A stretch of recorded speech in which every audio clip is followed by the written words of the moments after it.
अभी बजे हैं रात्रि के 10:30 और मैं निकल चुकी हूँ सफ़र पे। आज मुझे जाना था अपने पापा को देखने। काफ़ी दिन से वादा हो रहा था, पापा को देखने जाना था। जब मैं शादी में गई थी बेटी के ससुराल में, तभी से पापा की तबीयत ख़राब थी।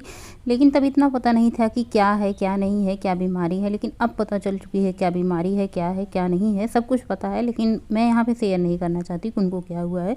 तो मैं निकल चुकी हूँ और अभी पहुँच चुकी हूँ। मैं सबसे पहले आवास से, अपने जहाँ पे मैं सरकारी आवास है वहाँ से निकल के रोड पे जाना होता है। रात के 10:30 बजे हैं। मैं रात के टाइम क्यों जाती हूँ ये भी मैं आप लोगों के साथ शेयर करूँगी। लेकिन सबसे पहले मैं अभी थोड़ा बहुत ट्रेवलिंग ब्लॉग शेयर करूँगी। आप लोग बहुत ज़्यादा पसंद नहीं करते हैं ना ट्रेवलिंग ब्लॉग को, तो इसलिए मैं बहुत ज़्यादा शूट नहीं करती। अभी मैं गोरखपुर से चल के अयोध्या पहुँच चुकी हूँ। अयोध्या में इतना ज़्यादा मतलब सुंदर लग रहा था। और मैं बस से ही जाती हूँ क्योंकि ट्रेन की कोई सुविधा नहीं है। गोरखपुर से सुल्तानपुर के लिए, प्रतापगढ़ के लिए डेली कोई ट्रेन जाती नहीं है। मतलब हफ्ते में एक दिन जाती है, शनिवार को दुर्ग एक्सप्रेस जाती है और वो वहाँ से एक हफ्ते बाद शुक्रवार को लौट के आती है। एक ही ट्रेन है जो कि गोरखपुर से जाती है। अभी मैं फैजाबाद पहुँच चुकी हूँ। फैजाबाद में कोई बस नहीं मिल रही थी। मैं 2 बजे पहुँच चुकी थी। तो शाम के मतलब सुबह के 4 बजे सरजू थी, शायद ट्रेन थी। तो हम सब ने सोचा कि चलो ट्रेन से निकल चलते हैं सुल्तानपुर के लिए। तो मैंने मतलब हम लोग ने बस का इंतज़ार करते करते काफ़ी 1 घंटे 1.5 घंटे वहीं पे खड़े थे फैजाबाद में।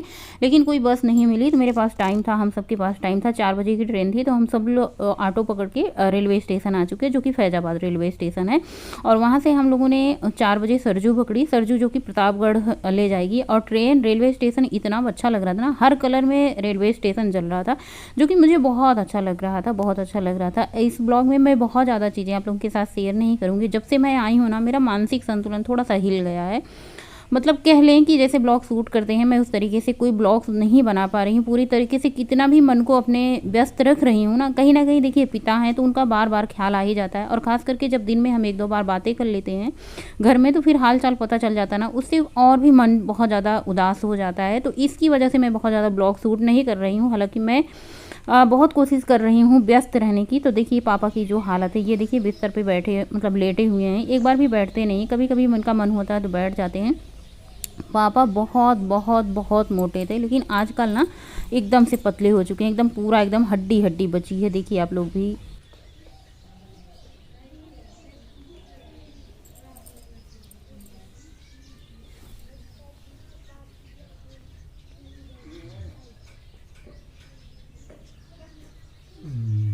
पापा अंगूरवा खावा, लो अंगूर लाओ कहमा ले आई धोई के। लाओ लाओ ए अम्मा, अंगूरवा दे दे खाइए। संतरवा खावा कि अंगूरवा खावा? संतरवा ले आवा।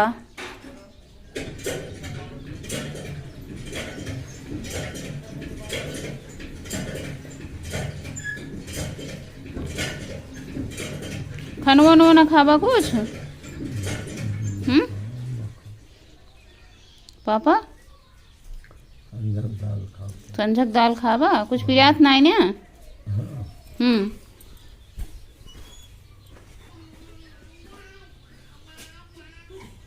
और बस पापा को देखने गए थे। एक दिन पूरा जाने में लगा, एक दिन पूरा आने में लगा। बस एक ही दिन का जो हमारे पास टाइम बचा था। गांव में इतना ज़्यादा सुंदर लग रहा था, बसंत का मौसम है, चारों तरफ हरियाली है और जो है सरसों के पीले पीले फूल थे ना, बहुत सुंदर लग रहे थे। और मैं सुल्तानपुर रुक गई थी, मतलब जैसे पापा को देखने गई थी ना, तो सुल्तानपुर रुक गई थी। बाकी बच्चे पद्देव जी अपने गाँव चले गए थे, बराछा चले गए थे, यानी ससुराल चले गए थे, जो कि बहू को लाने जाना था। बहू यानी हमारी जो बेटी की शादी हुई थी ना, उसका थवन था 14 तारीख को। और वो लोग वहाँ चले गए थे। मैं पापा को देखने चली आई थी, मैं ससुराल नहीं गई थी। तो बस वापसी हो चुकी है। वापसी में थोड़ी बहुत क्लिप मैंने शूट की थी और अभी मैं गोरखपुर पहुँच चुकी हूँ, मतलब गोरखपुर रेलवे स्टेशन। हाँ, दुर्ग मुझे मिल गई थी। मैं शुक्रवार को आई थी ना, तो उसके लिए मुझे दुर्ग वहाँ से मिल गई थी। सुल्तानपुर से हमने दुर्ग पकड़ा और गोरखपुर रेलवे स्टेशन बहुत बढ़िया साधन है। अगर ट्रेन चल जाए ना तो बहुत अच्छा हो जाए, आने जाने में सुविधा हो जाए। लेकिन ट्रेन तो हफ्ते में एक ही दिन जाती है। तो बस रेलवे स्टेशन पहुँच चुके हैं। थोड़ा बहुत क्लिप मैंने शूट कर लिया। अच्छा लगता है रेलवे स्टेशन, बहुत सुंदर बन चुका है गोरखपुर का रेलवे स्टेशन। मतलब इतना ज़्यादा अच्छा लग रहा था। और हाँ, बहुत मतलब पीछे लोग ऐसे होते हैं कैमरे में आने से बचते हैं बहुत ज़्यादा लोग। तो मैं इसलिए ना मतलब जैसे कहीं जाती हूँ तो वहाँ भी वीडियो बनाने से बहुत मुझे अच्छा नहीं लगता बाहर।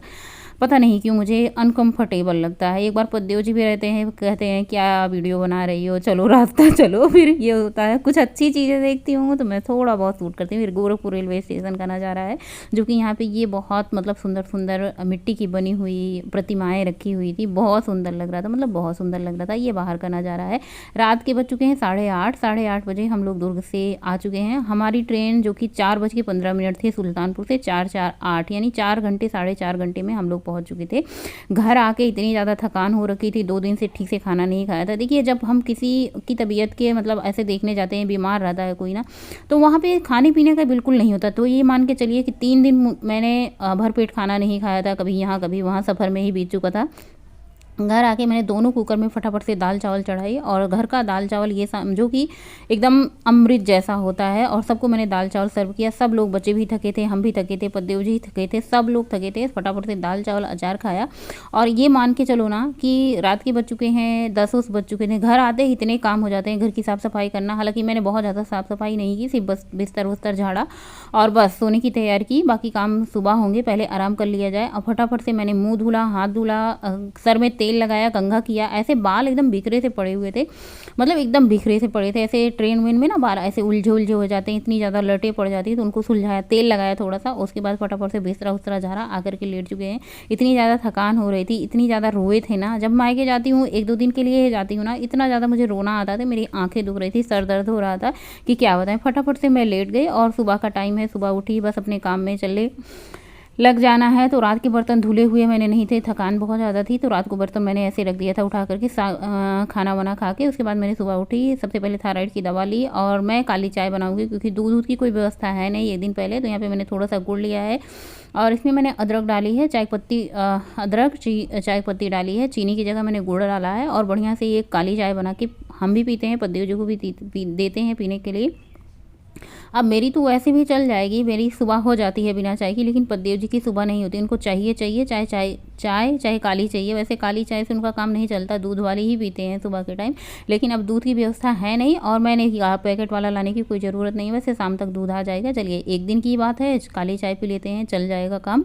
और क्या ज़रूरत है पैकेट वाली दूध लाने की। और देखिए इतना ज़्यादा मतलब मेरा मुँह उतरा हुआ है कि अजीब सा लग रहा था ना, इतना ज़्यादा दुख, इतना ज़्यादा तकलीफ। मैं इस दुख तकलीफ को आपको देख के मैं नॉर्मल लग रही हूँ, लेकिन इस दुख को मैं शब्दों में नहीं बता सकी कि मैं कितनी ज़्यादा दुखी हूँ। बस ये मान के चलो, अब आप लोग कहेंगे पापा ठीक हो जाएंगे, पापा ठीक हो जाएंगे, तो ऐसी ही उनकी बीमारी है कि अब वो ठीक होने वाली बीमारी नहीं है, अब सीधा मतलब मुक्ति के रास्ते पे ये वाली बीमारी उनको ले जाएगी, ऐसी बीमारी लगी है। बस इतने ज़्यादा मोटे थे, इतने ज़्यादा मोटे थे ना, बस उनकी हड्डियाँ सिर्फ चमड़ी बची है। देख के इतना ज़्यादा दुख हो रहा था।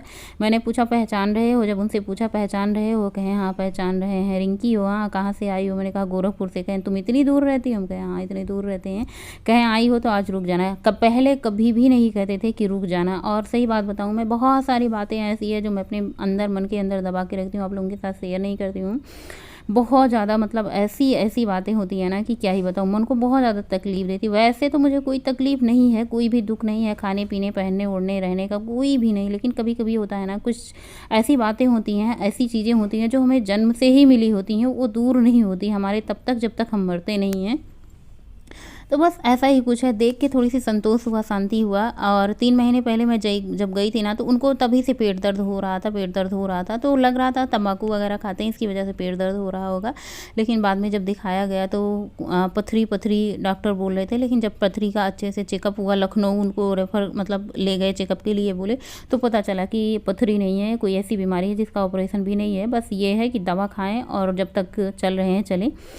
तो बस घर आ चुके हैं, उनकी सेवा पताई हो रही है, खाना पीना खा रहे हैं, फल फ्रूट खा रहे हैं, जो भी उनकी इच्छा हो रही है बस उनको खाने को दिया जा रहा है, जो भी बन पड़ रहा है, सेवा हो रही है, बस इतना हो रहा है। और अभी सुबह का टाइम है, सुबह के टाइम बहुत सारे मतलब कपड़े उपड़े धोने हैं। फिलहाल आज तो नहीं धुले जाएंगे क्योंकि पद्देव जी की ड्यूटी है, बच्चे स्कूल गए नहीं, थके आ रहे थे। और मैंने भी सुबह के टाइम सोचा कि थोड़ा बहुत कुछ कुकिंग का काम करते हैं, तो आज मैं बनाऊँगी दाल चावल रोटी सब्जी, चारों चीज़ बनाऊँगी। और मैंने नाश्ता नहीं किया, मेरा बिल्कुल नाश्ता वास्ता करने का मन नहीं था, सुबह वही काली चाय पी थी और पानी पानी रात को भिगोया नहीं था, वो भी भूल गए थे, दिमाग काम कम कर रहा है। और मैं सबसे पहले सॉरी बोल दूँ आप लोगों से कि अच्छे से ब्लॉग नहीं शूट कर पा रही हूँ, इसके लिए सॉरी। फिलहाल मुझे ब्लॉग बनाना ही पड़ेगा, नहीं तो आप लोगों के साथ शेयर क्या करूँगी, तो इसलिए ना मैं जो भी बन पड़ रहा है मैं आप लोगों के साथ शेयर कर रही हूँ। तो यहाँ पे मैंने सेम की सब्ज़ी छोंक दी है। सबसे पहले जीरा, राई के दाने, कसूरी मेथी, सूखी लाल मिर्च और इन सब को डाल के ना मोटे मोटे आलू और सेम की सब्ज़ी, सेम की फली जो थी उसको मैंने कट कर लिया था अच्छे से देख करके, उसको छोंक दिया। उसके बाद इसमें मसाले ऐड कर दिए। मसाले में प्याज, टमाटर, धनिया, मिर्ची, लहसुन और अदरक इन सबको पीस लिया था। सूखे मसाले में सब्जी मसाला, किचन किंग मसाला, हल्दी मसाला डाल दिया था, स्वाद अनुसार नमक डाल दिया। सब्जी को थोड़ी देर ढक देते हैं, ये अच्छे से अपने आप पक जाएगी। सब्जी को पानी वाली नहीं बनानी, यानी मसालेदार तो रहेगी लेकिन इसमें ग्रेवी बहुत ज़्यादा नहीं रहेगी, सूखी सब्जी रहेगी। आटा गूँथ लिया है मैंने, इसमें गेहूँ का आटा और मक्की का आटा मिक्स कर लिया है। अपने लिए अलग से आटा लगाने से अच्छा है इसमें थोड़ा सा मक्की का आटा गूँथ दो। मक्की का आटा काफ़ी पुराना हो चुका था, काफ़ी दिन से रखा था, खाने का बिल्कुल मन नहीं हो रहा था, तो मैंने सोचा सबके साथ थोड़ा थोड़ा इसमें आटा डाल के गूँथ लूँगी तो सब लोग थोड़ा थोड़ा खा लेंगे। और मक्की का आटा भी खत्म हो चुका था, कई दिन से घी खत्म हो रखी थी। बेटा जब भी खाना खाने जाता है तो घी की डिमांड करता है, मम्मी घी कब निकालोगी, घी इतने दिन में निकालोगी, घी ऐसे रखे रहोगी, बहुत सारे सवाल बच्चों के, आप लोगों को पता ही है। तो मैंने कहा कि चलो गाँव से आ जाते हैं तो फिर घी निकालते हैं। घी बिल्कुल खत्म हो चुकी, तो रोटी में सब लोग घी लगा के खाते हैं, किसी का मन होता है दाल में लगा के खाते हैं, जिसको जैसे पसंद होता है अपने तरीके से सब लोग खाते हैं।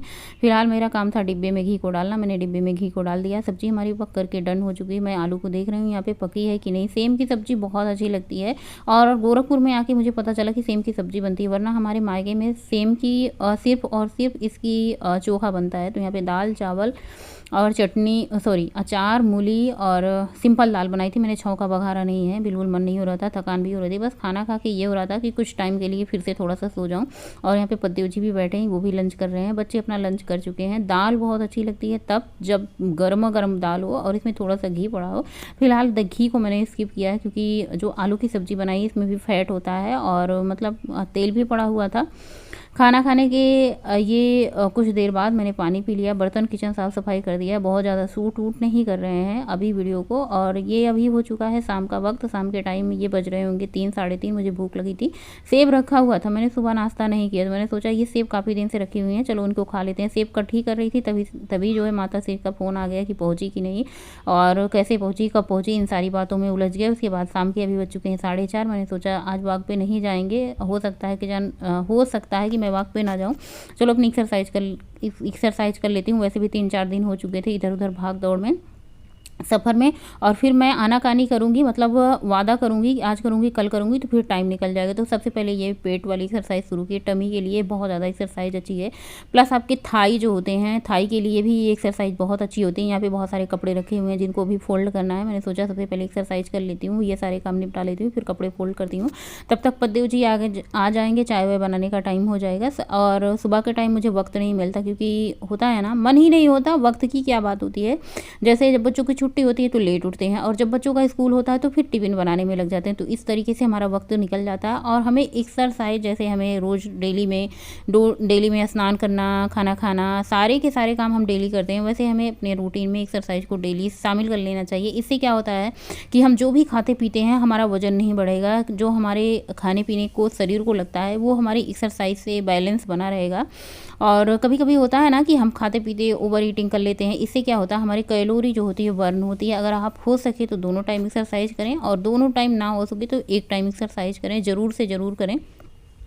आप स्वस्थ रहेंगे, आपकी शारीरिक जो क्षमता होती है ना, ऊर्जा होती है वो बरकरार रहेगी, हमारा ब्लड सर्कुलेशन अच्छा रहेगा। एक्सरसाइज करने से इतने फ़ायदे हैं ना, मैं गिना नहीं सकती कितने ज़्यादा फ़ायदे हैं। सारी एक्सरसाइज को मैं कम से कम 50 बार करती हूँ, अगर मेरे पास ज़्यादा टाइम रहता है तो मैं 100 बार करती हूँ। अगर मैं सारी एक्सरसाइज को एक एक करके बताऊँ 100 बार करूँ तो मुझे 40 मिनट लग जाते हैं। और सारी एक्सरसाइज को मैं 50-50 बार करती हूँ तो 20 से 22 मिनट मुझे लग जाते हैं। और सारी एक्सरसाइज को मैं काउंट करती रहती हूँ कि कितनी बार करी।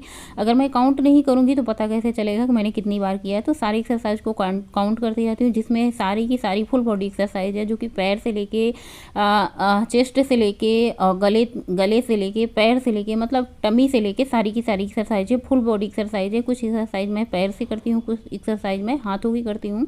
तो इससे क्या होता है ना, हमारी फुल बॉडी एक्सरसाइज हो जाती है। सारी की सारी एक्सरसाइज बहुत ही ज़्यादा बेस्ट है। कुछ लोग कहते हैं कमेंट में कि जब मैं वज़न अपना कम करती हूँ तो हमारी बॉडी जो होती है लूज हो जाती है, हमारी स्किन लूज हो जाती है, हमारी स्किन टाइट नहीं रहती। तो जब भी आप वज़न कम करें, अपनी वेट लॉस करें तो आप उस टाइम अपने एक्सरसाइज को ज़रूर शामिल करें। इससे क्या होता है, आपकी बॉडी के जो क्या कहते हैं खिंचाव रहेगा, मतलब आपकी जो जहाँ से चमड़ी ढीली नहीं होगी, और मतलब ऐसे एक्सरसाइज करने से ना आपकी चमड़ी ढीली नहीं पड़ेगी कभी भी। बहुत सारी एक्सरसाइज होती हैं, अभी आप इनमें से कुछ भी एक्सरसाइज आप कर सकती हैं। सारी की सारी एक्सरसाइज बहुत ही ज़्यादा मतलब बेनिफिट देती हैं। मैंने मतलब सारी एक्सरसाइज का अनुभव किया है कि मतलब क्या से क्या होता है। तो आपको जो भी इच्छा लगे इन सारी एक्सरसाइज में आप कर सकती हैं। ये सारी एक्सरसाइज ना अच्छी लगे तो आप अपने तरीके से यूट्यूब पे देख के, बाबा रामदेव जी का देख के, बहुत सारी ऐसे मतलब एक्सरसाइज हैं जिनको आप कर सकती हैं, जो भी आपको अच्छा लगे। तो सारी एक्सरसाइज को ना सबसे पहले आप धीरे धीरे शुरू करें, स्ट्रेचिंग से शुरू करें, उसके बाद आप सारी एक्सरसाइज मतलब तेज़ करें।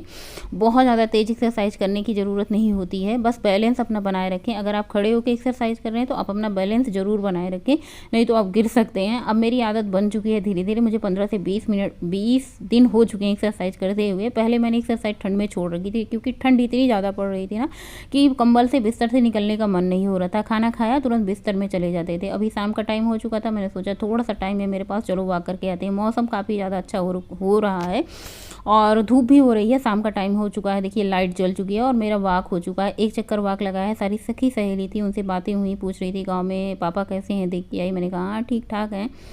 अब क्या ही बताएं, ठीक ठाक हैं कि नहीं ठीक ठाक। कोई कुछ पूछता है कि कैसे हैं तो ठीक ही कहना पड़ जाता है। अगर ठीक रहें तो भी, ना ठीक रहें तो भी ठीक ही कहना पड़ जाता है। बस प्रभु की माया है, और बस उनको दुख तकलीफ दर्द ना हो। बाकी जान देना और जान लेना मतलब ये सब हम सबके हाथों में नहीं है, तो बस ईश्वर को हम सौंप देते हैं। जो भी करेंगे अच्छा करेंगे। इसी के साथ आज का ब्लॉग एंड करते हैं, मिलेंगे नए ब्लॉग में।